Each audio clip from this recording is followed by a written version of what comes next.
Hello, everybody, and welcome back to VGC Reflections. This is a VGC podcast hosted by myself, Aaron Cybertron Zhang, and Markus. And it's been a minute since our last episode, but don't worry, we are still kicking it, and we have so much to cover in the VGC world. But before we dive into anything specific, Markus, man, how's it been? It's been quite a while. I miss seeing your face. Yeah, likewise. I feel like at this point, this should just be our regular intro, like like it's been a while, but like yeah, we're looking forward to this. I mean, I definitely am looking forward to recording once more with you here, and yeah, I've been good. I spent some time commentating, more so than playing the last couple of weeks at least, and yeah, with NAIC just ahead of us, and then also of course Worlds coming up. Yeah, it's the pinnacle of the season, and I'm always just so excited for that. How about yourself? How are you doing? I have been good, man. Yeah, it feels like I was like thinking, when was the last time we recorded one of these? Because I felt like I've been so busy. I've barely even been in my own apartment to like do Wow. anything.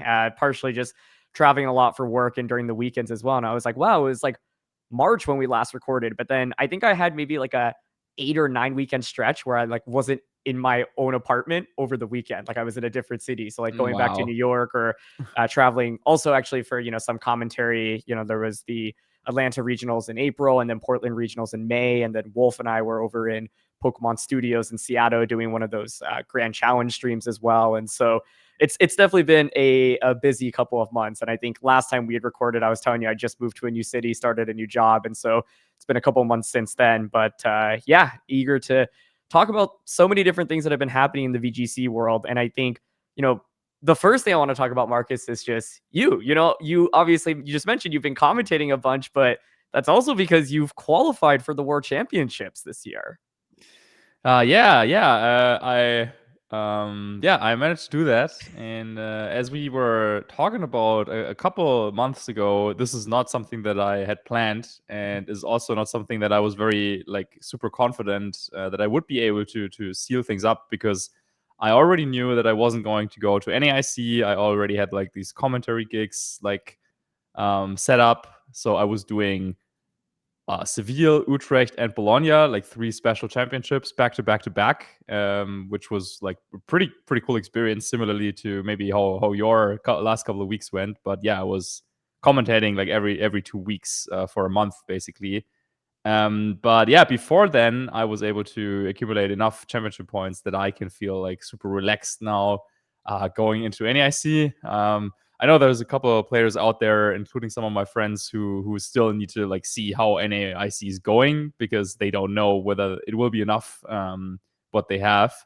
But yeah, like I think all the way up until like December, like last year, I was just like, yeah, whatever. Like I'm playing for fun. Like it's fine. Like I remember we talked about this, and it's a similar case with you as well, I guess, where like typically if we're like playing a full season, then typically in the past we like more often than not managed to qualify. Yeah. But this year I was like so ready to just not, yeah, to just not do it. But then I had a couple of like good results, which like top 32 at regionals, then top 16 at regionals, into another top 32 at regionals, and then it's like, oh wait, like no, actually, like yeah, this just is enough.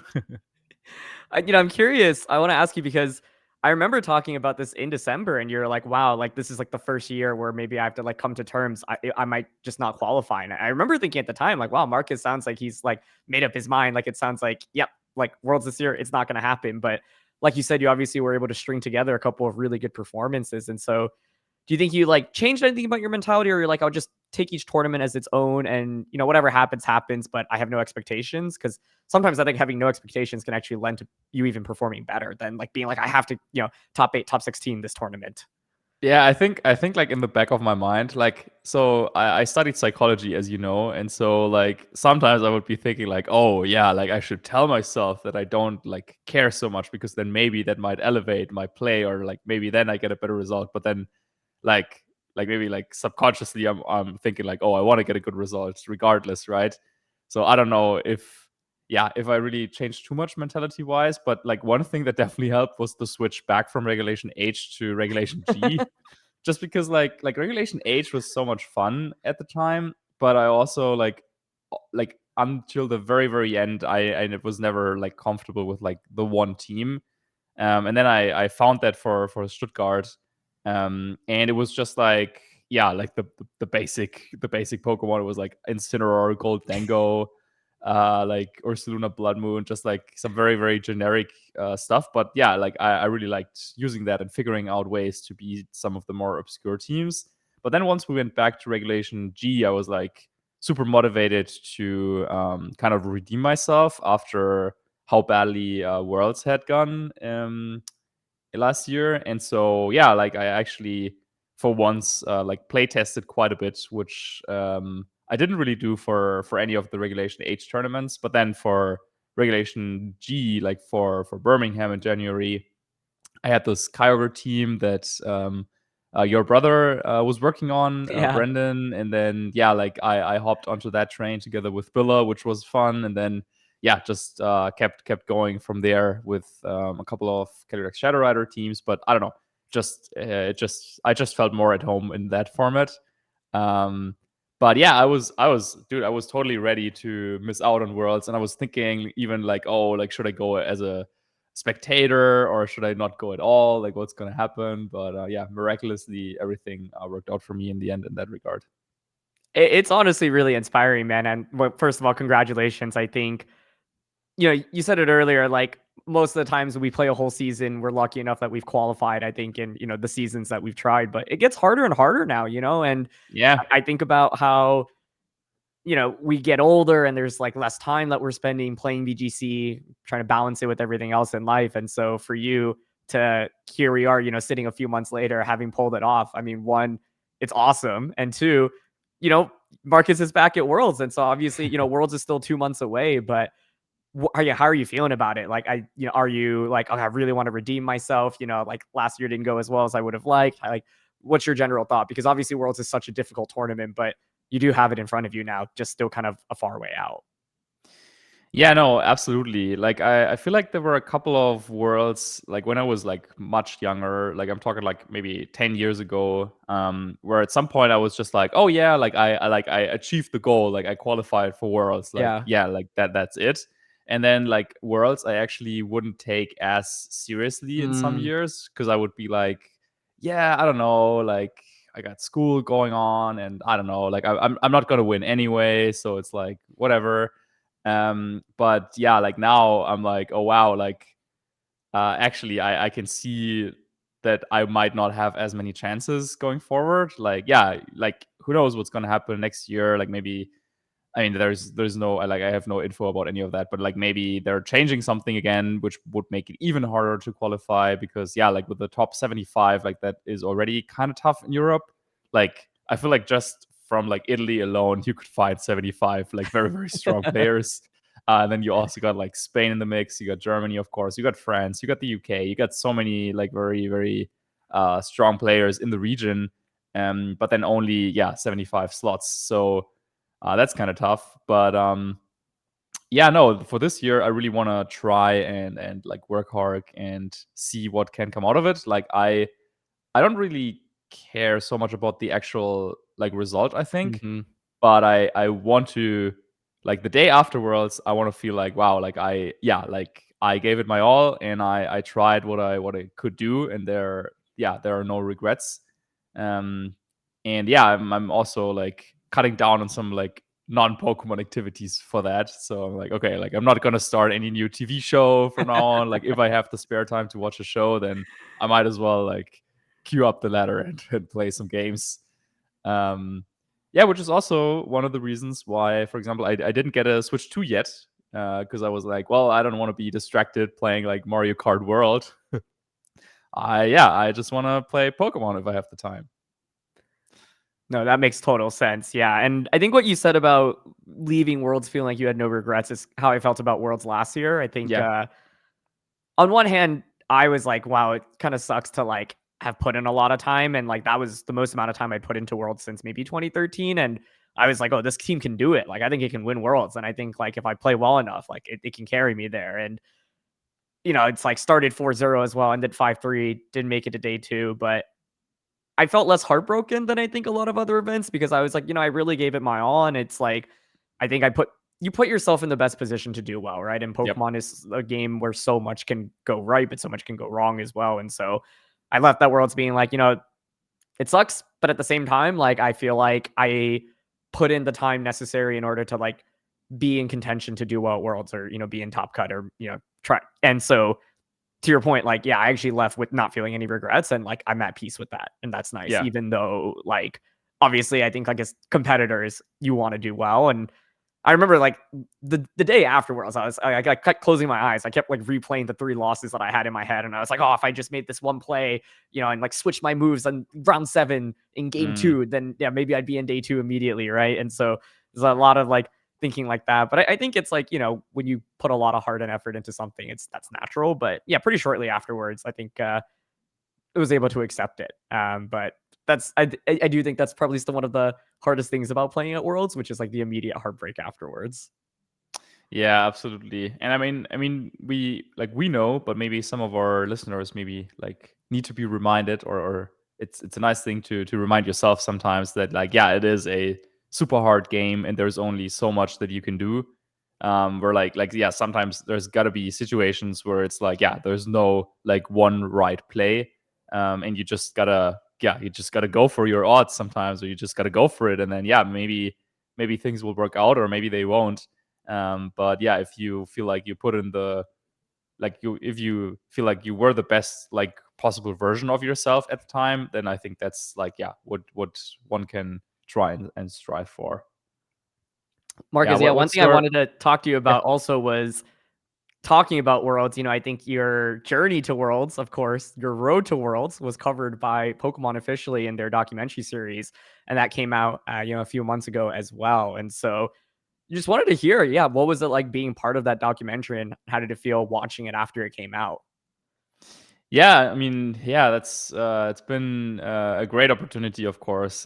Being followed around definitely also made that season like a little bit more stressful, maybe because yeah, it was a lot more attention than I'm used to. I mean, like I guess Lou, Rosemary, and Wolf, like they are used to being in front of the camera also at these tournaments. Like Wolf would typically have or sometimes would have someone like from his team be with him at tournaments as well and like film him for some of his videos. But for me, yeah, it was like definitely a new experience to just have like I'm just like sitting there like in my head and I'm like looking around and like, oh wow, like right, yeah, like there's a big like camera on me. I was like, oh, what do I do now? Like yeah, that took some time getting used to. But yeah, overall I think it was just amazing to have this opportunity to tell part of my story with the game. Like of course, like I guess I also learned a lot about like how shows are being made, just because like of course there was like so much more that I had talked about, or so much more that like they could have included, because yeah, like they were like filming nonstop and then like waiting for something to happen, or like just to see what would happen. um but yeah, no, I was quite happy with how like we were portrayed as a group of friends. Of course it also includes you and your iconic win against Satan at Worlds. Like when you were talking about your Worlds experience, I was like thinking about that, and the pictures like were in my head from the show, because I've watched it like maybe like 2 or 3 times at this point. Because yeah, one thing that I got to do, which was pretty amazing, was I rented out a movie theater, and Oh I man, that's awesome. yeah, I put it on the big screen and watched it with like a lot of like family and friends, and Yeah. like my aunt came from a little bit further away. Like she doesn't actually speak English that well, but we watched it in English because like yeah, I wanted to have the like yeah, we're watching a thing, so I want them to have like me talk and not the dub, which exists and which actually isn't that bad. But yeah, so we watched that in English and we watched the whole thing. And I was worried at some point. I was like, like yeah, this is getting quite long, right? Like watching all 3 episodes back to back to back. It's like a little bit over 2 hours, I think. But yeah, no, everybody loved it, and they were like, "Oh wow, like yeah, this could have gone on for a little longer. Like this is so cool. Like seeing you go to all these different places, like seeing my friends there, and yeah, just for that alone, like it was all worth it to go through the entire process." Yeah, I mean, you also, of course, had a few instances where like you were like being filmed as well. Like I remember, like there was one of the one of the meetings for the casters, I think, for one of the events This where they were Worlds, like, I think 23 in Japan, yeah, it's actually, like, maybe. okay, like Yeah. guys, like this is Worlds, like you gotta give it your all. And I was like, oh wow, like yeah, whew, like that sounds serious. Yeah. Yeah. So Yeah. yeah, did it have any impact on you, or what are your thoughts? Yeah, I think it was done really, really well overall, and I think being very close to so many of the people that were involved as well, I think they did a really good job, especially with it. I know how much footage like they had, right? It was like throughout the entire season, condensing it down to one story like could be told, or I guess a couple stories rather, or kind of four distinct storylines. But I think it captures the heartbreak of competition actually and the thrill of it as well, kind of following like the world's bless you world's 23 and 24 journeys.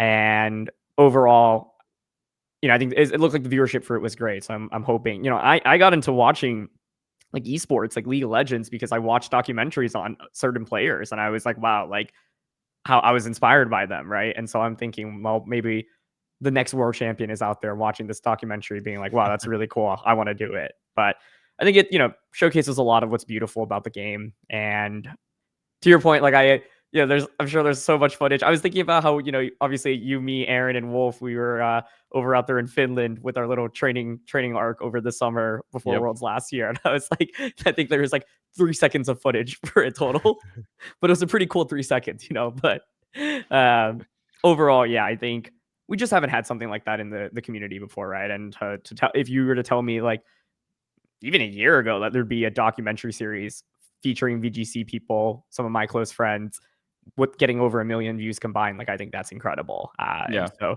I'm here's hoping they can do more, tell more different stories from all across the community in the future.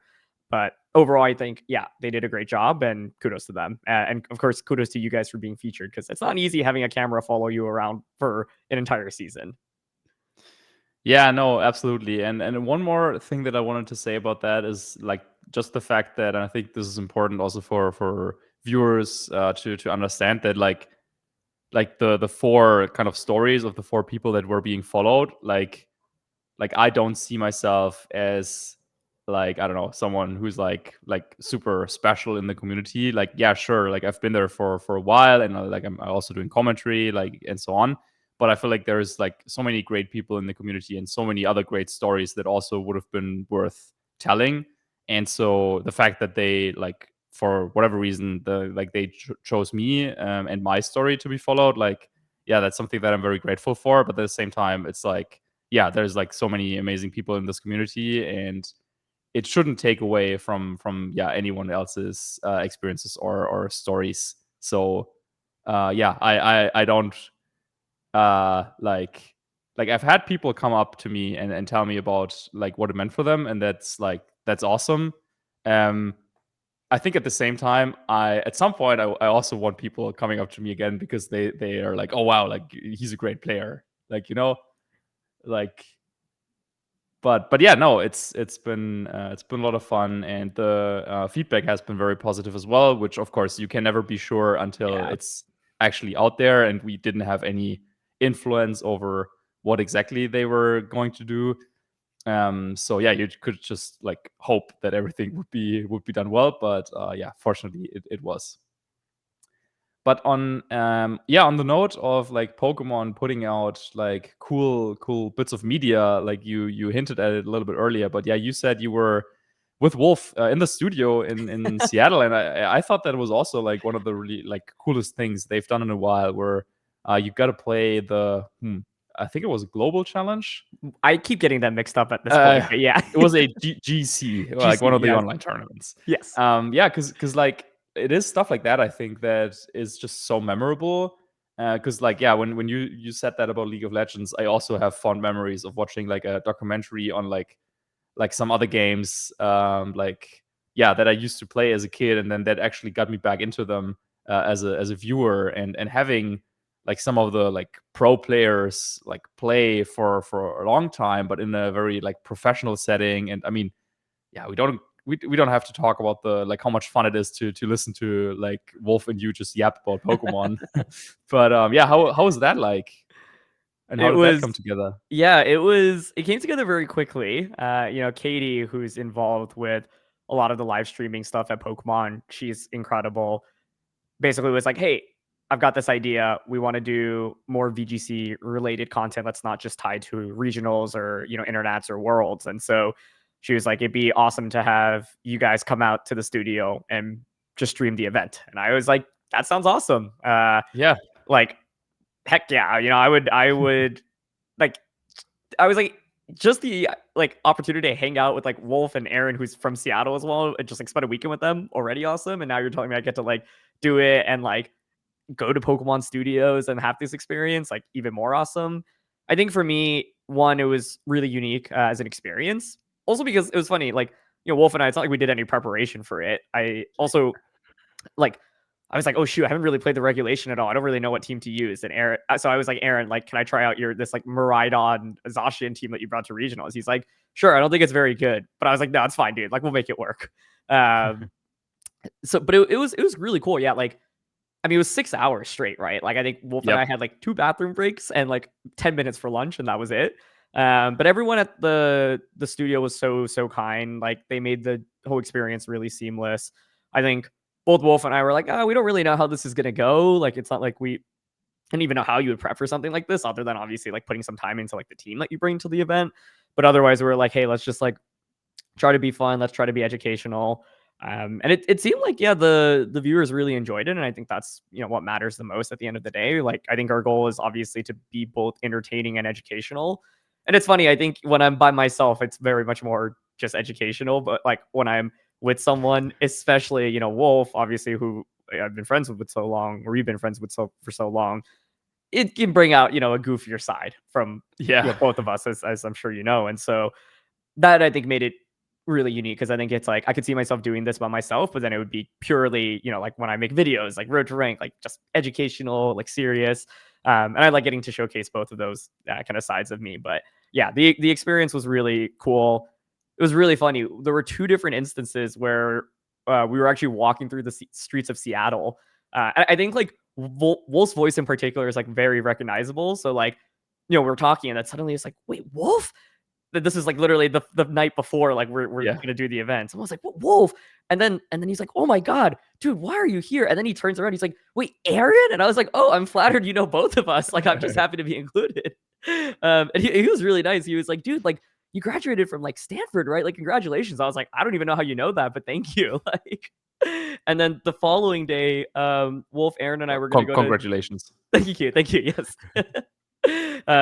Business school, I think, not as rigorously academically as rigorous, but it was a very fun 2 years, and I feel very grateful for it. But and then the next day we went to a like board game club like after the stream event was over, or maybe this was the day after that. And then similarly, once again, someone like walked through the streets and was like recognized Wolf, and we were going to this place. Little did we know they were actually holding like a trading card game like tournament there. And so naturally this guy was like, oh, I just like left this like tournament, like, oh my god, like, Wolf, what are you doing here? And then he like turns to me and Aaron, he's like, oh hey, like, yeah, I know you guys too. We're like, oh, okay, thanks.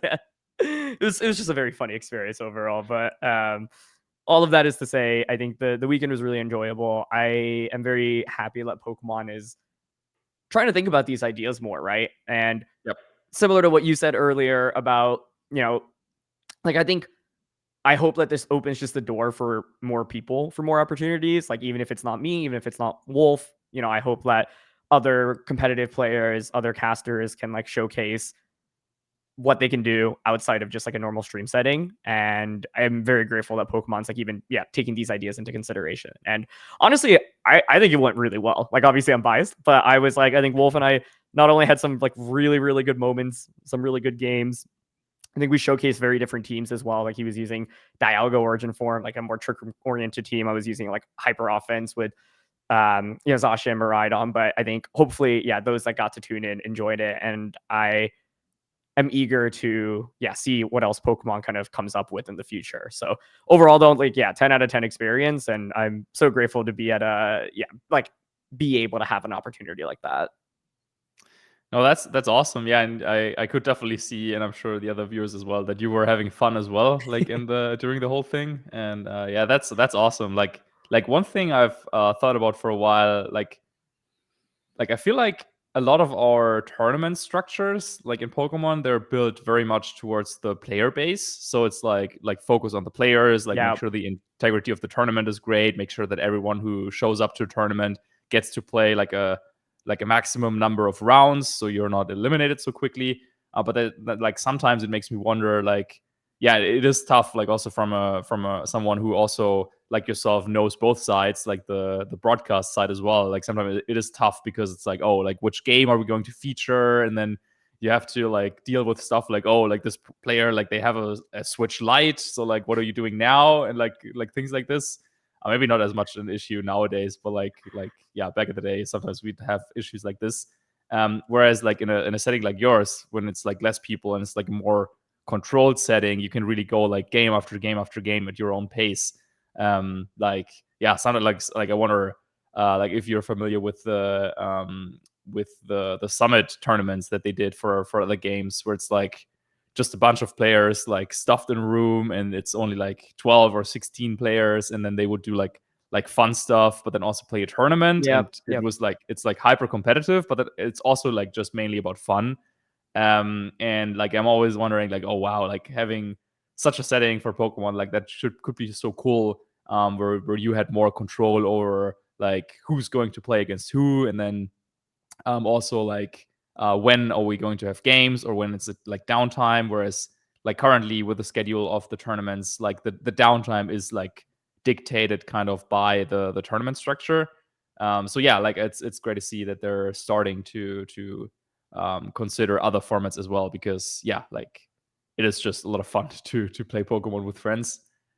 um yeah, so yeah, looking forward. What else would there be in the future? um I think this is maybe some like something for a story time at some point as well, but just like Uh-huh. very very quickly, is this the first time you were back to that office since like 2017?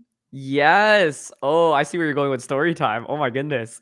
Well, a couple of things. First of all, it's funny because earlier you were like, oh, like Worlds back in the day, like 10 years ago. And I was like, Worlds like in 2014 in DC, that was 11 years ago.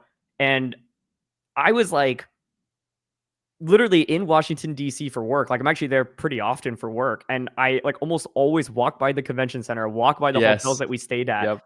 And I was like, this is so crazy, man. Like it actually still looks the same. And I was like, wow, like we walked around and they obviously held Worlds there, I think in 2019 as well, but 2014, like that Yeah. was we were kids back then, basically, right? And so like walking through there, I was like, whoa.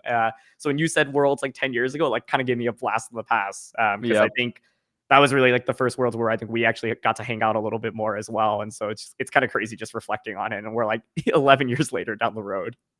But yes, to answer your question, yeah, first time back in this, Pokemon offices since 2017.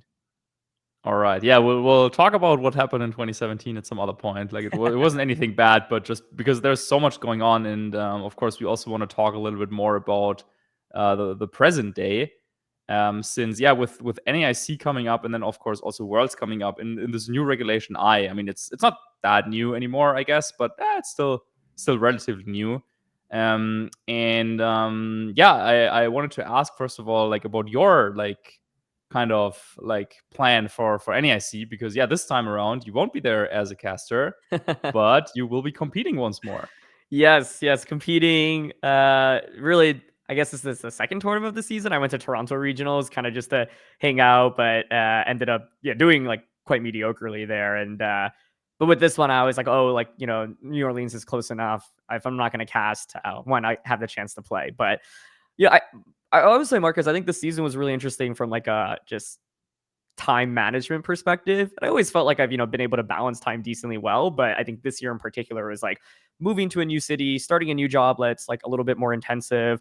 And then also being in a city away from like friends and family. And then also like traveling a lot for both Pokemon and non-Pokemon stuff. It's like, wow, I'm like actually finding it really difficult to like balance the time, find the time to make videos, find the time to, you know, find like practice, right? And so I'm going to NIC honestly with very little practice, and so I have like little expectations. I think like for many, many years in VGC, like I was like, oh, even if I don't put in a lot of time, it's okay. Like I'll let my skills carry me. Like it's fine.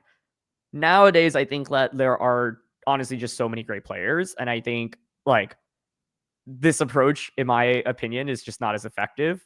And part of it is I'm sure like, my skills have declined from like the peak of when I was able to do this as well. Right. But I think now I'm like, oh, like I was actually thinking of, I was like, oh, do I even go to NAIC? It's like, I don't want, like, basically what I told myself is I don't want to go to tournaments if I'm now not going to put in the time to like prepare for them. And then with this one, it kind of just like snuck up really quickly. And like, I think without having like spare weekends to practice and then like weekdays being really busy as well, I was just like, I don't have that much time. Or it's not that I don't have the time, but I'm not allocating the time to practicing right now because it's like, whether or not I do well at NAIC, not a big deal. Like there's nothing riding on the line for me. It's more of just like a pride thing. And also like competing is fun. Right. But I think the lead up to NIC has been a good lesson for me because I was like, oh, the fact that I don't feel that great about competing at such a major event, like, what does that mean, right? And I think part of it is like, okay, well, I knew that this event was going to happen, so it means that I maybe should have started my preparation process a little bit earlier to find a team that I liked. Maybe it's part of it is right now, like competing this season just hasn't been a priority. I think like there's some seasons where I like dial it off, like 2018, 2019, this year, basically playing like almost no events. There are other seasons where, try to qualify for Worlds like 23 or 24. But I do think that now I'm at this stage in life where I was like, oh, I finished grad school. I'm just working like, a regular job, still doing some Pokemon stuff. I'm realizing like, well, yeah, Pokemon, it does mean a lot to me. And like, even if it's not like competing, like making content or like being very heavily involved in the space means a lot. I'm not doing as much in the space as I'd like right now, which is okay. I think it's like cool to put it on the back burner for a little bit. But one, I was like, oh my God, okay, I think I really do miss competing. Like the highs that you get from like doing well, like putting the prep time in and then like succeeding, it feels really good. And I think my mentality for a lot of like the 2 seasons I qualified for Worlds in 23 and 24 was less about like trying to win an event. It was more like, oh, let me just like secure the championship points, try to qualify for Worlds. Now I'm back into the mindset of like, no, I like really, really like want to give it my all for the events that I go to. But the problem is like, I can say that, but you have to put in the work in the prep time as well. All of that is to say, I'm like going into this and I see like not having many expectations, but also just using it as like a barometer for like, okay, I know I didn't have that much time to prep. How will I do? I'm not like putting that hard expectations on myself. But I also do remember there was like, what I don't like is coming out of an event and then like not doing well and then also just like sulking out around it if I like didn't put in the time. But I know that like naturally by being a competitor, like if I don't do well, I will probably feel some kind of sadness, right? So all of that is to say, like, I'm eager to compete. NAIC, this one, I'm like, whatever happens, happens. But I think like next season, I don't know when champions will come out, but I'm like, okay, I really, really like want to give some of my tournaments my all. And I think like Worlds last year, that one I'd say I gave it my all. There weren't really many other events in the last like few years I can say like, yeah, I was like practicing for it every day. I was like thinking about Pokemon every day. But I'm now realizing I'm like, yeah, I really, really miss competing, and it like feels really good to like put in time in something and be like exceptionally good at it. But all of that is to say, eager to play at an AAC. Nice. Yeah, and I mean, yeah, like you touched on a lot of like things that also resonate with me there. But first of all, of course, best of luck with the tournament. I think it's always kind of risky to put yourself out there and to compete because like whenever you go and sign up for a tournament and you go there and you sit down and play, like there's always this like opportunity or like the chance that it just doesn't go well, and then you will have to deal with that, and then that's not always easy. So one strategy could be to just like avoid tournaments altogether if you feel like maybe it's not going to go so well. But then we also know that it's like so much fun to compete and to hang out with people, especially if it goes well. So then like one idea could be to just like practice a lot, but then when life gets in the way and you don't actually have that time, like I've had tournaments like that as well, where like sometimes like you realize like, oh wow, like maybe like for the next like maybe next year I'll just pick like 1 or 2 events, but then for those I really want to put in the time and effort. Exactly. Yeah. And I did this like, maybe this is something that like also could make sense to you, because as we grow older, like one thing that I think we have is that we have at least we have the like the resources to go to more tournaments. Whereas like back in the day, you had to like, I You don't know, had your talk to your 1 or 2 events, parents. that was it. Yeah, if you're And lucky they were enough. like, yeah, like, no, sir, like, yeah, we could go to the like German one, but like, ooh, you want to go to what? Like, you want to go to like the UK to like play Pokemon? And oh, wait, one lost and you're out? Like, huh? So yeah, I think like the tournaments that I have the best memories about aren't necessarily the ones where I did like super well, but the ones where I felt like I put in the time and the prep with some of my friends, and then we like all rolled up to the tournament, and we like, I don't know, had our like matchups, and we had our practice in, and then like, yeah, maybe like it didn't go so well for me personally, but then yeah, maybe one of my friends did well with like some of the work that we did together. So yeah, maybe you can like align with the gang and like find like one regional in advance, or like one tournament in advance, and then just like have everyone on deck for that one. Because like, yeah, I had one tournament like that this season, and I think it was like one of my worst in terms of my performance, but it's like the one where I have the best memories about, Mhm. because like, yeah, like it was so much fun to prepare. um like, we had like late night Discord calls, like even during the work week, but we knew, okay, we're like full-time employed, but we also have a dream. So yeah, like that was a lot of fun. But Exactly, yeah. yeah, I mean, I can't wait to see. I mean, I know, or I have a little bit of an idea of like which type of teams you're looking into right now, and I mean, I can tell like it's what now? It's uh Wednesday for me and Tuesday for you. We didn't really talk about that, but like, yeah, it's tough to find time to record as well. Like, it's tough to Yes. find time for practice, but also difficult to find time for recordings. But yeah, no, like, you haven't like set your team yet, so there's still that as well, where it's like, yeah, I mean, I'm excited to see what you'll uh roll up with. And I think like, no matter what it's going to be, and no matter how much prep you'll have, like, it's still going to be a great opportunity to have fun, regardless of like the tournament, I guess. Yeah, exactly. I also think part of it is sometimes it's like, oh, if you do well, you get like a little bit of a taste of it, and you're like, oh, well, I made day 2, but I was like 1 or 2 games away from cut. Like, I want more. Or sometimes you do really poorly, and you're like, wow, that was like a good wake up call. Like, time to like really, Yep. kick it back into gear. And so either way, I think it's always fun to compete. I think I've had this like complicated relationship with it the last few years, where it's like, oh, I knew for many years that like my heart is more with commentary, but then like seeing you and all our friends, still continue to compete, I'm like, there's always parts of me that's like, yeah, I want to go back and do it. And so, yeah, what I think about time management a lot of is it's like, you put the time into where you want to put the time, right? And you can make time for whatever is most important to you in life. Right now, I'm like, oh, I want to balance everything. Like, Mm. I want to compete at a high level. I want to do a really good job at my work, right? I want to make YouTube videos consistently. I want to commentate every tournament that I get the chance to as well. I want to go back home and see my friends, and I want to travel the world and see my other friends and see my family. And it's like part of what I'm trying to remind myself is like, okay, like you gotta like pick and choose some of these, right? And like Yep. when I feel like in school, sometimes it was like about allocating more time to certain things when, it's like, oh, if a tournament's coming up 2 weeks before, okay, goodbye to everything else, go all in, right?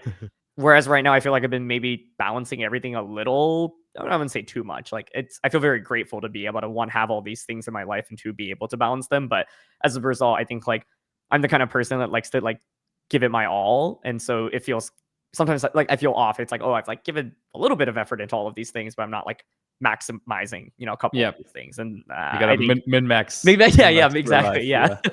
Yeah. And so I think that's still something I am trying to learn. And even though I've like spent many, many years doing it, it's like now I'm in a different stage in life, and new environment can lead to change as well. But all of that is to say, I think part of what makes VGC so cool, maybe part of what keeps drawing me back to it, is the thrill of competition, right? And I'm like, well, if I wanted to compete at a really high level in anything else, like what would I have in life, right? Like I don't think there are many other things where I could like grind for something and like feel like I could be very good at, and like go into a tournament and be like, oh, I could see myself actually doing really well in. But VGC exists, and that's been that thing for us for many, many years. And I'm not as attached to it maybe as I was back in the day, but now as I like feel less attached to it, I'm like, I kind of miss it, And so we'll see what the next season holds, because I feel like I'm sure one thing I was thinking was like, oh, I think like a lot of the people that know me in the scene today mainly know me for like the content or from the commentary, but not so much from like the competing days. And I was like, I like would really like one or two tournaments where I can really showcase like what my peak as a player can be, right? And I don't think I've like demonstrated that really in the modern era, really in the last like. Oh well, you got the top 4 with the Talonflame Excalibur. Yeah, that is true. Maybe there's always What was more to that? be left to be desired. That was a good Vancouver? run, Vancouver in 23. Yeah. Yeah. Yeah. But to your point, yeah, I think it could be maybe it's like picking and choosing just a couple of events and being like, okay, these are my 4 events of the season. I really, really want to give it my all because I think a lot of the other events that I'd played in after that Vancouver tournament was less about like really are like grinding for it, more about like, oh, this team is like good enough. I know I can day 2 with this. Fine, good. But I don't like having that approach as much anymore. So that's kind of what I've been thinking. But yeah, we'll see. I think I mean, champions, dude. I have no idea what's gonna happen with this game. Like everyone's talking, and I believe it. It's gonna be the future, right? But it's in some ways it even scares me to think about. I'm like, dude, I have no idea. Yeah, I feel like when the first trailer like first came out, and we didn't hear like news about champions in a minute, right? So like when the first trailer came out, I feel like a lot of people were like unsure what it's gonna be. But now like recently, I feel like a lot more people were like, oh yeah, like it's definitely like, yeah, that's gonna be it. Like that's gonna be the future. Like I wonder like what if at Worlds they're just like, oh yeah, like champions, oh by the way, like this is just like a fun little like mobile game. Like this is not the like actual thing. Like we'll play Scarlet and Violet another year. Uh, Like yeah, I mean we don't know what's gonna happen, and also with the Switch 2, of course, like just releasing.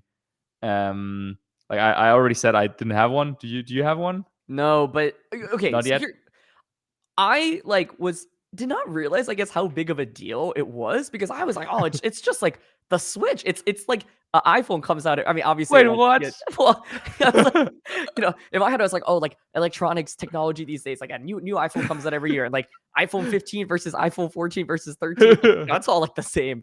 But then like the night that the Switch 2 came out, I'm like checking my like stories and like my scrolling my Twitter. I was like, everyone's Yeah. posting about it. I was like, is it that big of a deal? And then I see like clips of like Scarlet and Violet gameplay on the Switch 2 instead of Switch 1. I was like, oh, okay, that actually does look a lot better. So Yeah. then I was like, okay, I guess I should get one.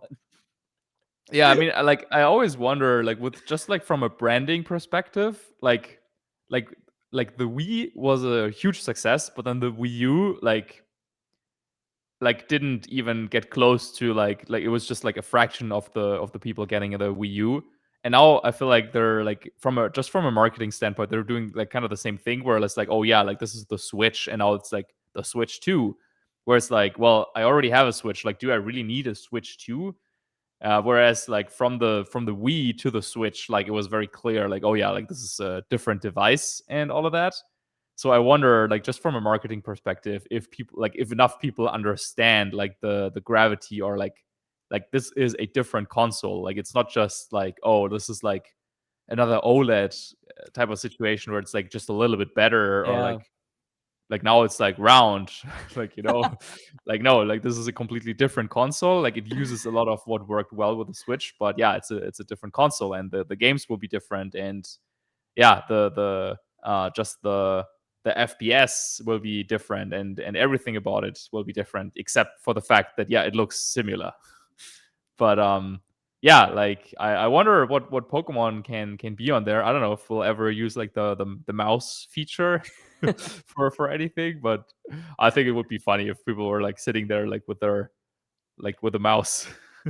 Just the thought of it, yeah, Tournaments. I think cracks me Yeah. up a little bit. But yeah, it'll be interesting. I think like you said, we have this snippet of champions. That was it. I assume more information will come out in the upcoming months. I think there's a Pokemon Presents or something. Is it next month before Worlds? And Oh, then is there? I thought that's what I thought. Hmm. And Yeah, then that might be. That might be. who knows? Like maybe at Worlds they'll announce something as well. Like I think I'm Oh, mainly curious. they have to. You They would will think so, have to. right? Yeah. Yeah. But I was thinking, normally it's like, oh, after every 3 years, it's the new generation, but doesn't seem like, the next generation is coming out. So to your point, it's like, oh, do we not do another whole year of Scarlet and Violet? Is it like some Scarlet and Violet and then Champions comes out? Like, I have no idea.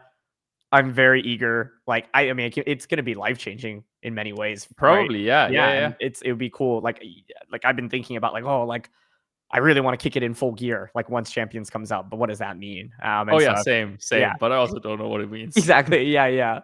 But I think should be very exciting. But it's funny, we're like looking all the way to Champions. Reg I is still here, and I'm sure some of the viewers are probably interested in hearing about what we have to say about Reg I, what we think about it. And so, I mean, Marcus, you've played a little bit more of it, I think, and also casted a bunch of it, especially in the Yep. more recent weeks. And so, I'm curious, just like what your general thoughts about this format are, and how you feel about it. One as a competitive format, and two as the Worlds format. Yeah, so going into this dual restricted kind of era again, like I'm a reveal. Like the first thing that I like, I don't know if I told it to anyone, but I told it to myself, was like, okay, like by the time Worlds is coming around, like I'm so smart, I'll have the idea. So there's gonna be like 2 or 3 like top teams at the time, and then like I'm gonna take like one restricted from one of the top teams and pair it like with another restricted from another one of those top teams in a way that like no one has ever seen it, and like that's gonna be my team. Yeah. So I was like ready to use, I don't know, like I was like, okay, maybe it's gonna be like Miraidon and Ice Rider, and then there's gonna be like Calyrex, Shadow Rider, and Zamazenta.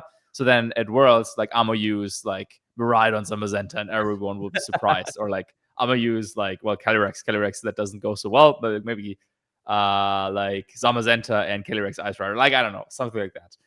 But now I guess it turns out it's like much more like metagame relevant.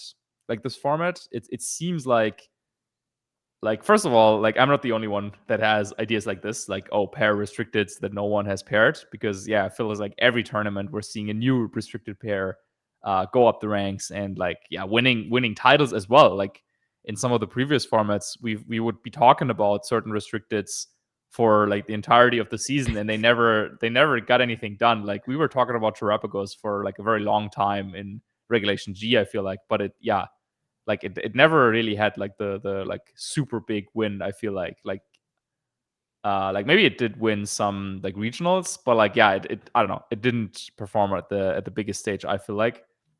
So having like the opportunity to have like so many of these like talking points and so many combinations of restricteds, it's like we haven't even seen like Groudon, for example, Yeah. do something. But I feel like it, yeah, like there could be like a Lunala Groudon team, or like a Miraidon Groudon team, or I don't know, even a Ho-Oh Groudon. I don't know. Like it could just like show up at some point and just like win the tournament, and then everyone would be like, oh yeah, like Groudon is the new best thing now, and then yeah, the cycle would continue. So I feel like there's a lot more room for like creativity actually in this format than what people maybe gave it credit for in the beginning, just because of the sheer mass of restricted Pokemon that are viable. And unlike in previous formats, we are not like, you're not like forced to run like a certain combinations of restricteds, because there is no Xerneas, so you don't Yeah. need to have like a Xerneas counter.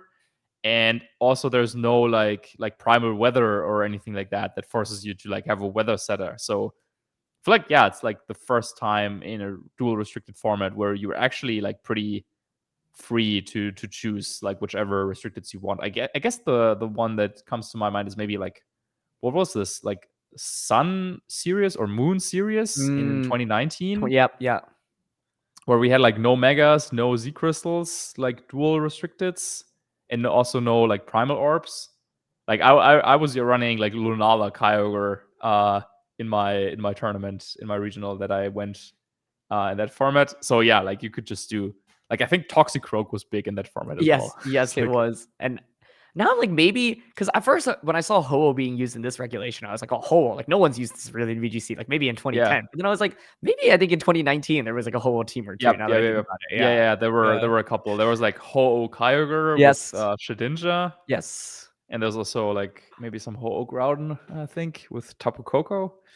But yeah, like to the point, like there are so many different things that are being like usable, and it's just like really interesting for me, like the just to think about this format and to try and come up with new ideas, because it feels like the Electric Sea, Lunala, and Miraidon with Ursaluna that dominated the first tournament. Everyone was like, oh wow, like that's the best team of the format. But now, like at least currently, like, yeah, some players are still using that, but it's like maybe around like, I don't know, 5% of usage, maybe like that specific version of the team. So now it's like, okay, like then like, yeah, what are the teams to even beat? And of course, Calyrex Zamazenta is always going to be up there. But even beyond that, I feel like there's so much variety in the format that it is really tough to call. And I feel like we still haven't really understood the format to a good level. And now there's only NAIC left, and then Japan, but Japan will use a different format. Like they Yeah. will play best of one closed team sheet for a large portion of their tournament. So yeah, maybe NAIC is really the last big tournament before Worlds, and then it's like, well, okay, now, yeah, what do we do with this? Like, of course, we have Victory Road, like online tours or other online tours as well. But the last two Victory Road tours, they were won by Zacian Kyogre, doesn't have any like offline results yet, and the other one was won by Calyrex Shadow Rider Miraidon, also doesn't have any offline results yet. So it's like, okay, like how much does this actually tell us about the format at this point? I think, but I mean, yeah, you're competing at NAIC, so like surely you also have a little bit of an idea of what's going on. Like, yeah, what do you think about this format? It's funny because you're like, oh, you have an idea of what's going on. I'm like, I have no idea what's going on. Every tournament is completely different. Like Europe, Yeah, it felt like the last tournament, it was all about Calyrex, Shadow Rider, Zamazenta.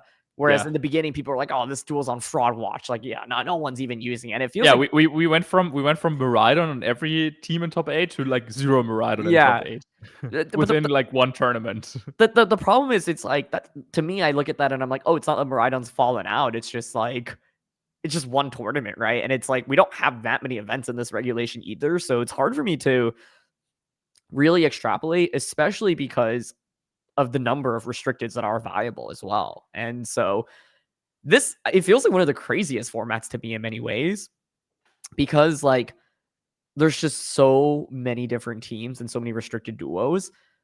In some ways, I think that can be fun. In other ways, I think that can be overwhelming. I think like 2016 is a format you were just talking about, one of the most unique formats we've ever had from a team building perspective. Very fun from like a problem solving. Like how do you try to solve the metagame, right? And that's what the team that you and Wolf brought to Worlds. Like it felt like, yeah, this team does it. Like it checks off against all the common teams. If you ask me what the common teams in this regulation are, there's like 15 plus, right? And it's like, oh, you got to cover for all the teams that won all the different majors, right? But then you have all of these other random things like Kyogre Zacian, like the Calyrex Miraidon team that you're talking about. And so it feels really difficult to like sit down and be like, how do I beat everything all at once? But I do think I was also kind of surprised, I guess, because I think the team that won the first event, I was really impressed by. Like the Miraidon Electric Seed Lunala stuff, like that felt like something like comes around at the World Championships, not the very first tournament of the season. Because I think, or very first tournament of format. I think like earlier formats generally lean more towards like hyper offense or just like faster things, and then things slow down for Worlds. That was not the case for this. And so when I was like, when I saw that was the first team that was going to win an event in this form, I was like, oh, this is going to be a little different. And so, yeah, I have no idea at all what the NAIC metagame is going to look like. And it's also interesting, right? Because like if you're cooking and you found something really good, do you save that for Worlds, or you're like, nah, I'm gonna just bring it to NAIC? That's always like, part of the dilemma as well. Like, do you actually have an idea good enough to hold on to all the way until Worlds? But yeah, man, I have no idea what to expect. And so I was like, I'm not going to try to think about every team in the meta. I'm just going to like bring an idea that I think is fun, is solid, and then I'll figure it out from there. But I think you were just about to say something. Yeah. So, maybe to add to what you just said, like, yeah, the first tournament being won by Assault Vest, Snarl, Miraidon, like a set that we never saw, like, Literally used never in that Pokemon, and then that combined with the Electric Seed Lunala, like you were just saying, is like, yeah, like that's not what the format like screamed to me when I saw the format. But it did like so well, and like it has a really nice pace of playing, I think, because it will draw out games just long enough where you will get into situations that maybe like your opponent hasn't seen before, and then they don't really know how to properly react to them, and then you can use like your high pressure from Ursaluna, which is your non-restricted. So all of a sudden, like typically you would expect the restricteds to be the damage dealers, but on that team it was the Ursaluna in a lot of matchups. So that is quite interesting for sure. And then of course also having more innovations like that. Leftovers, Calyrex Ice Rider we're seeing now Oh. with Leech Seed, like that has won events. And it's like, yeah, it seems to be all about like playing slow or like playing things slow. But then we all know, like at a certain point when teams are too defensive, then all of a sudden like there's going to be like one crazy like setup team that just puts their Calyrex Shadow Rider there, just clicks like, I don't know, follow me, nasty plot like 2 or 3 times, and then just like blows through those teams. And yeah, like I wonder like what players will try to like go for NAIC, because yeah, as you said, like, do you want to save ideas for Worlds? But then at the same time, there's not that many players that can actually feel like super safe about their placement in the rankings. Like, Yeah. if you're currently ranked like, I don't know, like 60 or even 50 in the US, I feel like you still aren't guaranteed to qualify, because there are so many players with like 700 points, like 800 points maybe, that with the top 32 they could like pass you potentially. So you really don't want to hold back. And of course, like Worlds is the most important tournament, but NAIC is also like so prestigious that yeah, if you can do well at NAIC, like, would you really like risk someone else like using a similar idea, or then maybe risk the metagame shifting in a way that your idea then doesn't work anymore? So it's like, yeah, it's a big question. But yeah, maybe if you have the secret sauce, then maybe you just keep it all the way into Worlds. But one more thing I wanted to say about the format in general. Like, typically, I try to think about formats in a way where I'm thinking like, okay, is this a format where I need to think about my opponent's like side of the field, or do I need to think more about my own side of the field? And like 2016 is like one of those formats where a lot of players, they were just thinking about their own side with the like Xerneas setup. So I was like team building, just thinking about their side, like how can I disrupt them? Like, I don't have like my own plan that I want to follow. Like, I want to Mhm. disrupt their plan, and I want to make sure that they cannot execute their plan, and then I'm gonna have like ways to just win from there basically. So, and with this format, just because of how many different teams there are, like, I wonder if this is a format where, like, yeah, it makes more sense, or it makes sense to have like a core plan that you want to execute, and then to see, okay, what are the obstacles that are in my way from, like, why do I not get to execute this plan like every game? And then you could try to like play around that. Um, but yeah, like that core plan, it doesn't necessarily have to be like, oh, follow me, nasty plot, or like, okay, fake out trick room turn one. But like, I'm talking more like in broader concepts, like, oh, I want to create a situation where like I'm under trick room, or I want to create a situation where I have like a Calyrex Ice Rider that my opponent cannot power through. Like, maybe that's the like plan of the team, and then you can think about, okay, how do I get to execute that? Rather than thinking about, okay, like the most common team is Calyrex and Zamazenta, like what Pokemon are there in the Pokedex that beat that specific team? Yeah. Like, yeah, that approach I think won't work in a format where there's just so many different things that are viable. And yeah, you might show up to tournament, and even if Calyrex and Zamazenta, even if it has like, I don't know, like 20% usage, you might not run into a single one. Like, that could happen. So then, like, yeah, your, I don't know, like Araquanid or whatever is just like sitting there on the bench, and it's like, yeah, well, I'm not useful in like any other matchup. Like, what am I doing here? Yeah. It's funny hearing you say that, because it gave me a throwback to Reg G, which of course also was fairly diverse in terms of restricteds. And I think at Worlds, out of the 8 rounds I played one Calyrex combined. It was one Shadow Rider, and that was it. And I like was like came so prepared. I was like, okay, the 3 restricteds, I know I want to have like a 80-20 plus matchup against Calyrex, Miraidon. And it was like one Yeah. Calyrex. And I was like, who are the Calyrexes? So, Yeah. but I do think that's the crazy thing about it's cool, at least in my eyes, that there are so many restricteds that are viable and so many restricted duels, because this is very different from some of the other older formats that we've had. Um, but I think it makes it for a very difficult like team building exercise as well. And so, yeah, Mm. like NAIC, I think it'll be really interesting, especially, I mean, it's going to be a stressful event for many players, right? I think this is it for many people's seasons, and it's like your season ride or dies on NAIC. And like you said, even if you're like 60th place right now, there are people that can maybe sneak above you, and that's stressful as well. And so, yeah, in many ways, I'm glad I just get to go and have fun, because Yeah. I think in the seasons where I played, where it's like top X, like normally it's like, oh, I'm like secured by nationals or any like, internet, so I don't have to worry about it as much. But it's like truly one of the most stressful like parts of playing in a circuit, because people are going to miss, right? Someone is going to be just right below that cutoff, and there's going to be another 10, there's going to be another 20 right below those, and those people like pour their hearts into the season as well. And Yeah, so 900 plus points. Like, yeah, you got to play a lot of good tournaments to get there. yeah, totally. And I think that's why, earlier when I was like, hey, Marcus, like you qualify for Worlds, like that's seriously in today's day, like that's not an easy accomplishment. And I think it's something that when people have done a lot, like you can maybe take it for granted, but it's like, no, it's like really hard. This game is really hard. There's so many good people competing in it. And so, yeah, I think NIC will be really interesting. And I'm also like, now also thinking about like Worlds, and I'm just like, oh man, what's going to end up winning Worlds, right? Because it feels like there has been a lot more innovation than I normally expect early on. One of the things that I find most interesting in Scarlet and Violet, like restricted formats, is like the ability for a new set on a restricted to come out and win an event. Like, can you build a restricted in a way that people have not been doing it before? Like, I think about Wolf and how we won EUIC, it was Life Orb cried out when no one was really using Life Orb, it was Clear Amulet. And then you just talked about Leech Seed Leftovers, Calyrex Ice Rider. We also had the Assault Vest Electric Seed, Miraidon Lunala combination. We had Lunala, with Expanding Force Meteor Beam win in Reg G as well. Each of those, I feel like they were like, oh, here's a restricted that is strong, but used in a way that is used differently. And so as a result, like not only does it give you an edge against the competition, people don't know how to play against it either.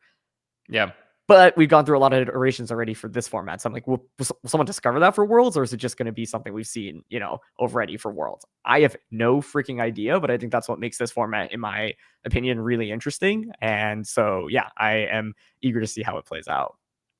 Yeah, I think you make a really good point there, that like creativity isn't only possible with like niche Pokemon, right? Like yeah, we also saw a Scraggy out of all things do well at an event and get, It's I think, done second well place. at what, two different Two different ones. yeah, Yeah. I think it was Korea, which was the more recent one, and then there was one of the Southeast Asian countries. I want to say like Yeah. maybe it was Thailand or Malaysia. Yep. I'd have to double check, but yeah, either way, super cool. Yeah, it's like Scraggy, like seeing a Scraggy in the preview or on the team sheet, like, okay, like boop boop boop, this is creative, like wow. But the same thing can also happen when you look at, yeah, like you were saying, at some of the restricted move sets, and sometimes it's not even like a whole like move set. It's like sometimes it's even just the item or like just one move. It's like, oh wow, like everyone was using Heavy Slam on Zamazenta. Like now, like some players like have adopted Behemoth Bash, Yep. or because yeah, like players have found the ways around the Heavy Slam set with like really heavy fairy types. And so just having like the creative like freedom in Pokemon to like, because you will only ever be prepared for what you like knew was a thing. And yeah, like if you didn't know that Leech Seed Calyrex Ice Rider was a thing and you didn't prepare against it, then yeah, this set is going to be like really, really effective. Yeah. So it's the combination of having like a strong idea and your opponents not being prepared for it that just like, yeah, can really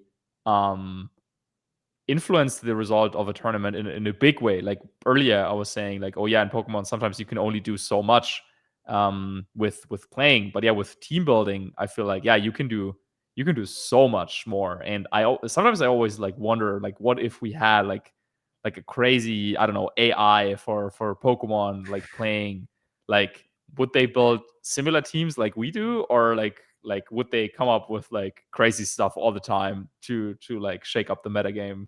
But yeah, we're not at that stage yet. I don't know.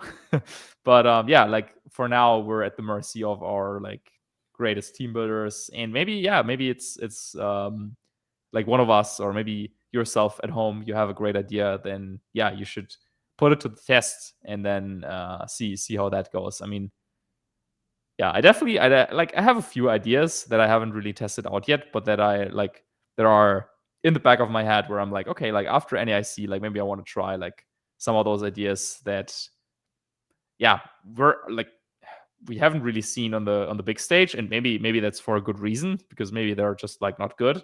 But it's also fun to like come up with something and then be like, could this work? Maybe.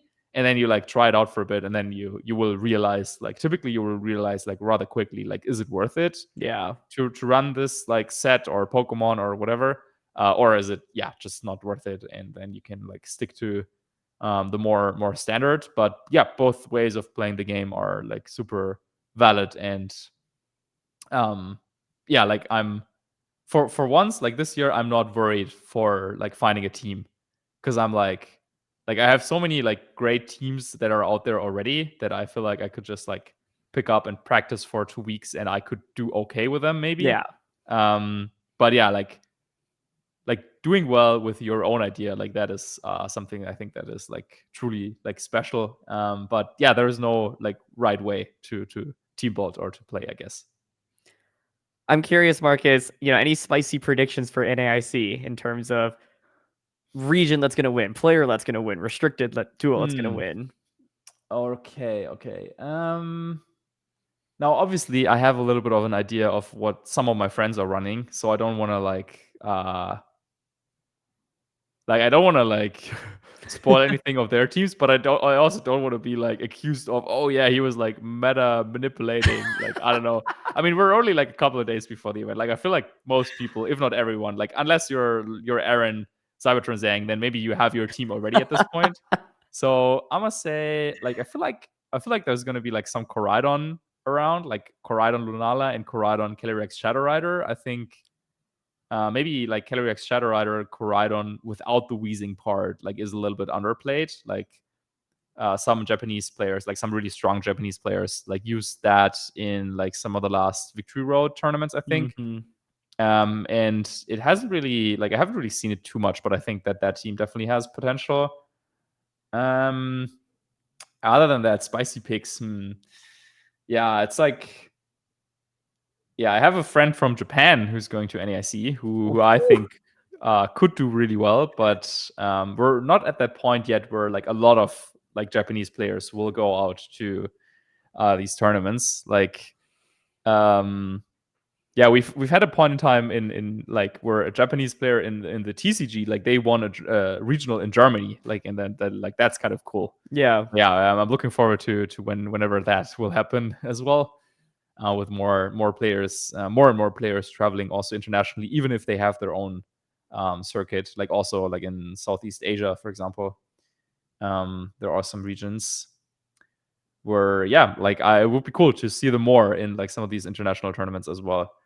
But spicy picks, yeah, it is tough. I mean, I feel like Chi-Yu is a Pokemon that maybe is a little bit underplayed right now relative to its strength. Other than that, yeah, I was really impressed by Zamazenta that are not Terra Dragon, like Terra Grass or Terra Water. Like, I think they can just like lock down certain matchups in a way that makes them almost unplayable. So I think maybe that could be a strong contender. And then maybe like, let's do one last thing. Yeah, okay. I think that for Calyrex Shadow Rider, like I think there's still a lot more flexibility that you have with like slots. Like, even if you're just running the most like quote unquote boring Calyrex Shadow Rider Zamazenta team, I feel like you like there are certain like 6 Pokemon that are well established now. Like, we're talking about the like I guess 2 directions. Like, you can either do like Amoonguss, Chien-Pao, Raging Bolt stuff probably, and then the other direction would be like Incineroar or Rillaboom. But I think that for like those aren't the only 2 directions that I think can be really strong. So I wouldn't be surprised if we saw like a Calyrex Zamazenta team that is using like 1, maybe 2 different slots from the trusted compositions that we've like got to know at this point. And yeah, if you can find a team like that where it is really strong and we kind of like expect it to be strong, but it's also in this niche of like no one has prepared for it because they were focusing their time on other things, then yeah, maybe that could also be like really strong. Yeah, I think I don't think any of these takes were like particularly hot, but yeah, this is kind of like what I'm thinking about going into NAIC right now. Do you want to share or reveal any of the thoughts that you're having about the format right now? I just play the ladder. I've been playing best of one ladder due to lack Yeah. of time and just like grinding games. And I'm like, what is going on? Like you know what I think might be a little underrated? Maridon Koridon. Like Muradin and Koradin, oh, both of them. yeah, both on the same team. Because Yeah. I think I'm like 0-4 against that duel somehow on the ladder. Oh, wow. Okay. There's one guy who had Electric Seed on his Koridon and with body And press. bulk up? I Oh, didn't even have bulk up, but I was like doing like no damage to it. I was like, wait, this body is press. yeah, Wait, with AV? No, or electric seed, you Electric said. Seed. Yeah. But Huh. Yeah. I saw it on paper and I was like, oh, okay. Okay. And then I was like, wait, I'm not doing any damage to this thing. So I don't know. That might be like a little bit of a stretch, but I just know I kept losing against it. Curious how like strong ground types do. Like Lander has just had a really good weekend over in Korea. I think it won Korea Nationals, and yeah, obviously it's won regionals this season as well.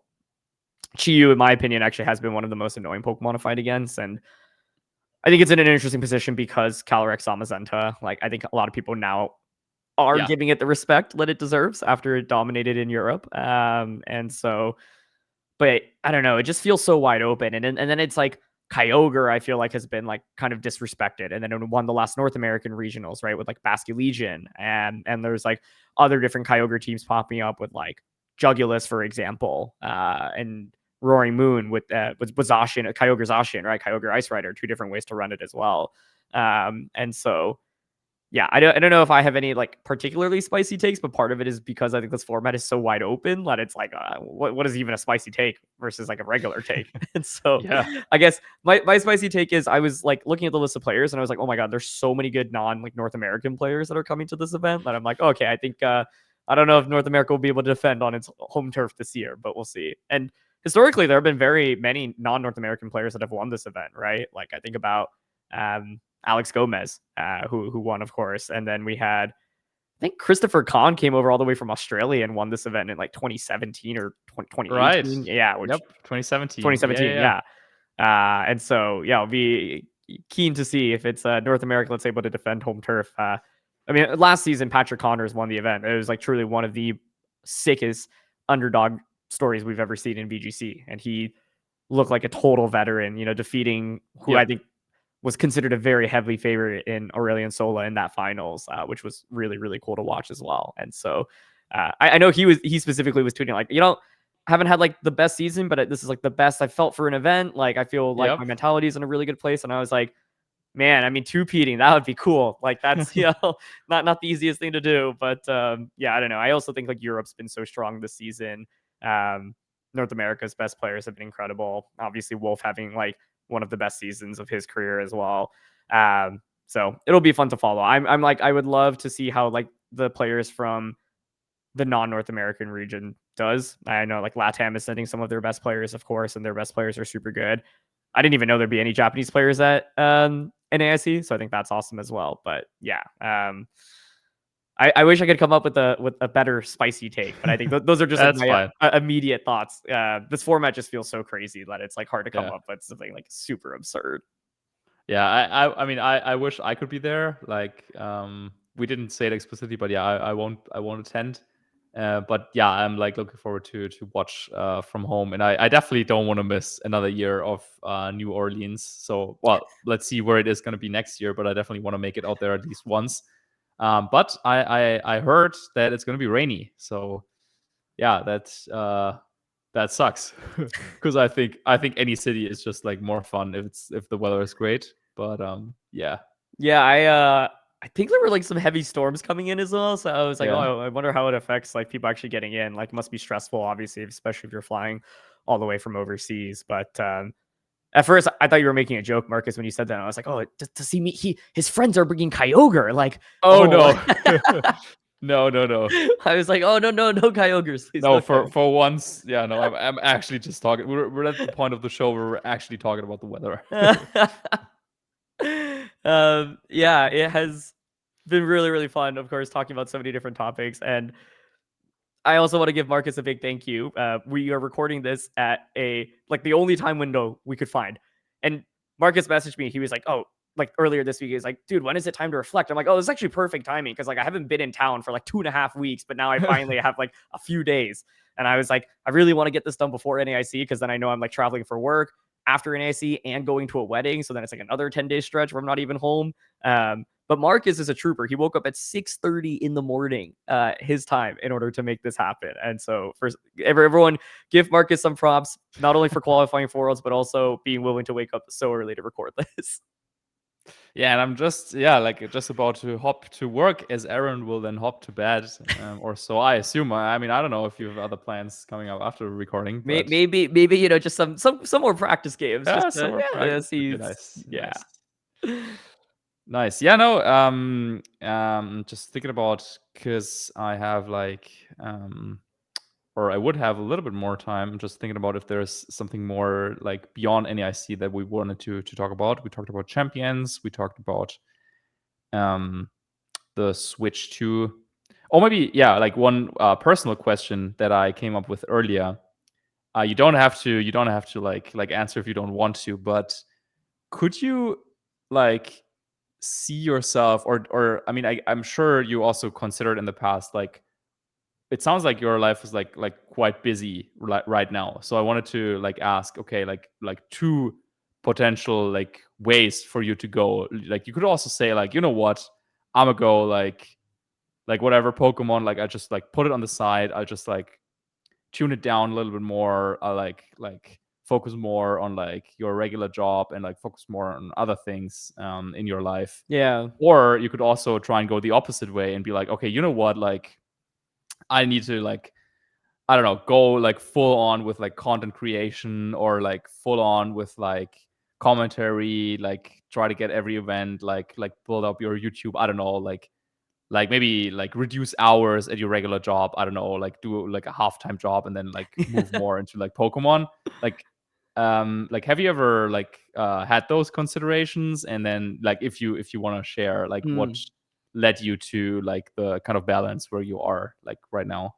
It's a really good question. I feel like I would say pre Scarlet and Violet, like didn't really give it much thought. But in the Sword and Shield era, it was nice. I think where I was working a really good job that I loved. It was like working with great people, in the gaming esports industry. Wasn't super intensive in terms of hours, and so as a result, I feel like I was still able to like record videos at a pretty frequent cadence, still commentate, etc. Then I went to business school, and then Scarlet and Violet came out, and I went when the first month Scarlet and Violet came out, or the first 2 months, like the November into December, I was like, wow, like just from YouTube alone, like this would be sustainable as like in terms of like just from like a financial perspective, sustainable enough to do full time, which is crazy. I was like, that's wild to even like think that. But granted, this was like new game coming out plus like the best, ad revenue months. Of course, like it's going to be kind of a skewed perspective. But then, yeah, I would say like throughout 2023 and 2024, like, I was kind of in business school full time, but I was still doing Pokemon stuff, like kind of pseudo full time in the sense that like, yeah, like, I wasn't working at the time. Right. But it is interesting. I do think it's like, if to do this stuff full time, you have to diversify your revenue streams. It's really hard to only rely on like one source of income, right? And that's why like the biggest creators and most successful creators, not only in Pokemon but in the world, like it's like you have your YouTube ad revenue, you have your sponsorship revenue, like maybe you're part of a team / an organization, You have your merch, you get your merch, like paid exactly, content, Patreon, Patreon, whatever. yep. Yep. Yeah, so it's interesting. I think maybe I have thought about it not actively, but it's been in the back of my head a little bit more because I think like especially after going to like Stanford for business school, where like you're surrounded by like truly people who go all in on like entrepreneurship, right? Where they had like Yep. very successful careers and like have built out like done many years like in a space that like a lot of people would like. And it's just you work really really hard and then you realize like, oh, but like I'm still just kind of doing what a lot of other people do. Like I really want to go all in. I want to like build something of my own. And it's interesting because like content creation and like going all in Pokemon in some ways can be considered like, I don't know, in my eyes, like also entrepreneurship, right? Oh, for sure. Yeah. All that is to say though, it's like I think I also like value like job security and working with great people and like learning in an environment. And I think part of it is it's like, who knows how long this will be around, right? And yep. I expect it to be around for a while, but you never know. And it's also like, what if you get super burnt out or retired, right? And so it is interesting. I think the reason why I've thought about it more recently is because I'm like, oh, it's actually harder to find that balance than I used to. Yeah. And Yeah. it's like, then if you're asking me, oh, should I go all in on one thing or another? I think right now it's probably still just like pick the traditional path while also building this up on the side. But I think in the last 2-ish years or so, there's been a part in the back of my head that's been like, you should go all in, and not necessarily on Pokemon, but like it could be something like work related as well, right? Where it's like do something like try to build something or like be part of a company that's like building something really interesting. That being said, I'm like still relatively junior, I'd say, in my career. Like I've only worked for 2 years and then went to business school and then like, but yeah, I think especially with Champions coming out, I'm like, you never know, right? And I think there was a world in which like Scarlet and Violet, like I was like, you know what, I am just going to do this full time. But I will say, one interesting thing about like diversifying revenue streams is like sometimes you like lose some revenue streams as well, right? Like Wolf, Rosemary, James, and I were part of Beast Coast, Yeah. and Yep. they were an incredible organization. Like I think they really, really took care of us, and like that actually brought in some like sustainable income as well on a month-to-month basis, and like. But like that's you never know, right? And I was like, man, if I were doing this full time and then like this all blew up, boom, like there just goes one like fairly big revenue stream that now you have to make up in other ways, right? Um, so that being that like part of me is like, yeah, it's just nice to like not really care about like how many Yeah. views you get in a month or how much money you make. It's just like purely for fun. Whatever you make on top is nice. But then, of course, like I think Wolf has very much set the model for what success at the highest level can look like, both from competing and from content. It's really impressive, right? Um, I also think just within content, I'm like, there's so many ideas that I have in my head. It's like all I do is like right now just like record gameplay. That's it. And like I think with Champions in particular is like want to offer like high level educational deep dives, but that are also like short, right? Like you don't have to watch an hour plus long video to understand. Like ideally, it's like, oh, I can send this to a friend who like might want to just learn how to play competitive or like learn how to pick up a team, but like only has 5 or 10 minutes to get into it. And so I have a lot of ideas in the back of my head, and I think like some of these ideas I want to like start testing and iterating on before Champions comes out. But that's a long-winded answer to say I'm not sure. I think if you asked me a few years ago, I would have said definitely no. Now I'm like I'm open to it, but I also think it's like I think a little bit more long term as well. And it's like, oh, it might be tempting to do for a year or for 2 years, but then like what afterwards? And it's like if I can have both of them, why not? The answer to the why not actually is because then like you want to really go all in on one thing. And like right now it does feel like Yeah. I'm like spreading my energy not only between these two things, but also like social life and like living in a different city from a lot of people that I'm really, really close with, etc. But I'm like, it's even crazy that this is like on the table because like I would have never guessed this playing VGC, even just like 5 years ago or so. And I'm eager to see what like the next era kind of booms and kind of brings for us. But yeah, it's a great question. Also with commentary, I always tell people, man, if I could just like get paid like a full-time salary to do that, I would love it, man. Yeah. I love doing that stuff so much. And shout outs to the people that do commentary and gig work sustainably. I think it's tough in VGC because there just aren't even that many events, right? Like even if you did every event of the season, it's still like there's only so many events to go around, and Yep. then there's also such a great group of casters that it's hard, like you want to give people opportunities to cast and not just give like one person all the work as well.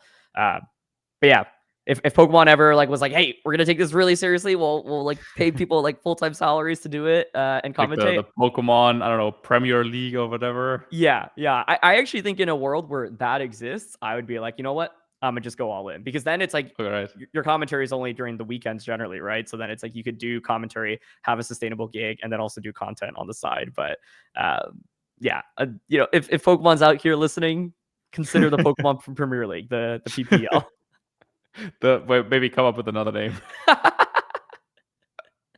Anyway, It's a great question though. Yeah, and yeah, who knows? Like, let's revisit this topic maybe in 6 months when Champions comes out. yeah.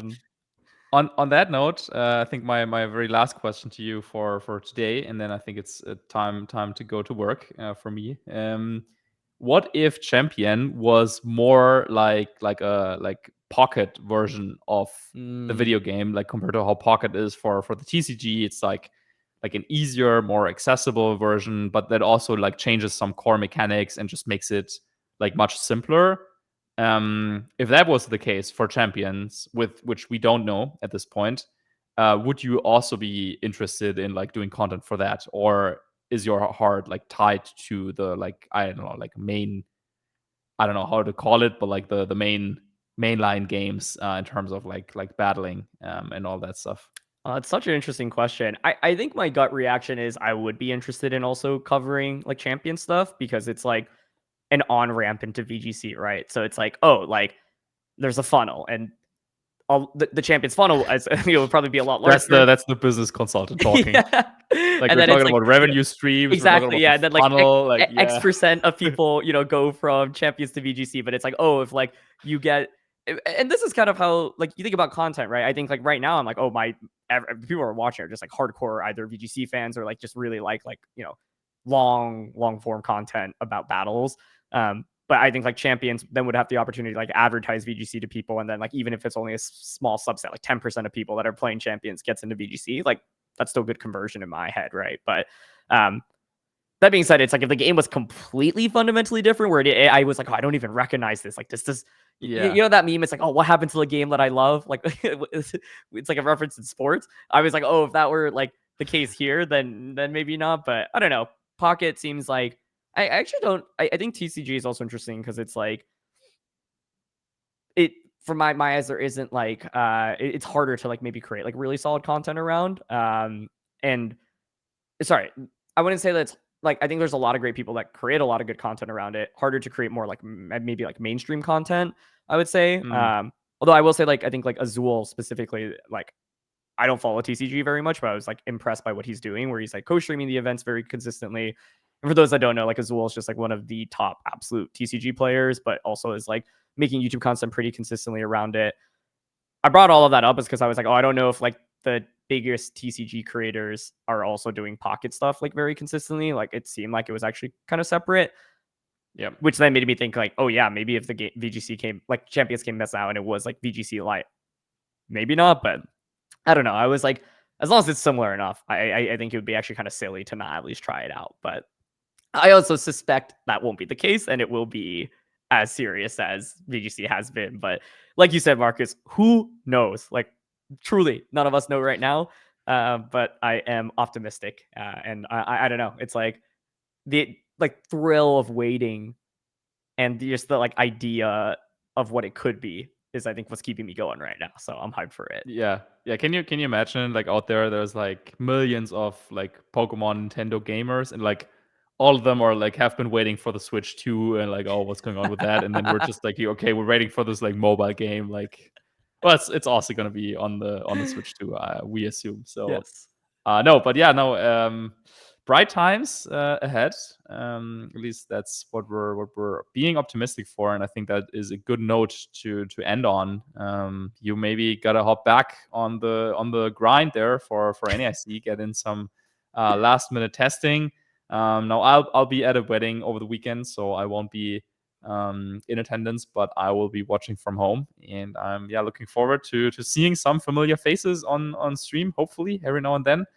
With that, I think it's always inspiring to hear you talk about that stuff as well, because of course with your background, like being so diverse, I want to say, but then also being focused on economics and just having like that part of the picture also like in the back of your head is like really interesting perspective. Now, of course, it doesn't apply to all of us. Not everyone can dream of like maybe making a living off of Pokemon at one point, but certainly we'll be looking forward to seeing where your journey will take you. But first of all, your journey will take you back on the ladder and then to NAIC. So best of luck with that, and then excited to see what will come after that, and excited to see when the next time will be when we get to record, then probably with a little bit of a like preview for Worlds, because that's then the next big thing coming up, of course, in August. So looking forward to that as well.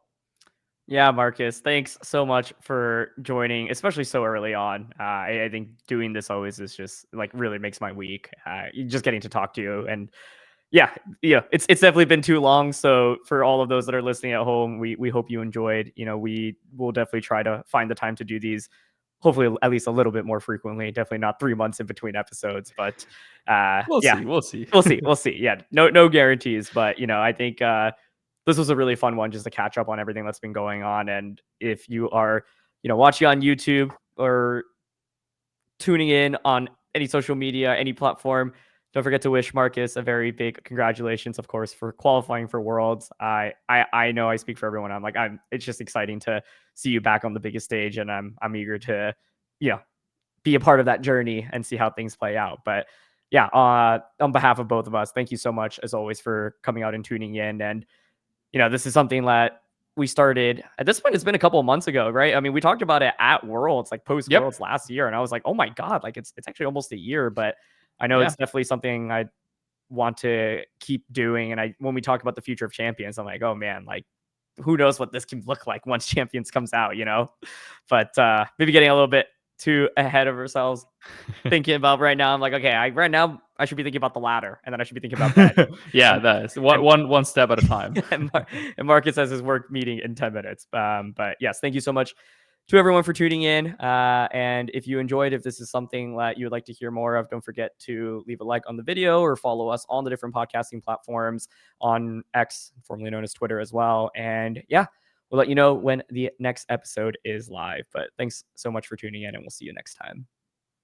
Bye-bye.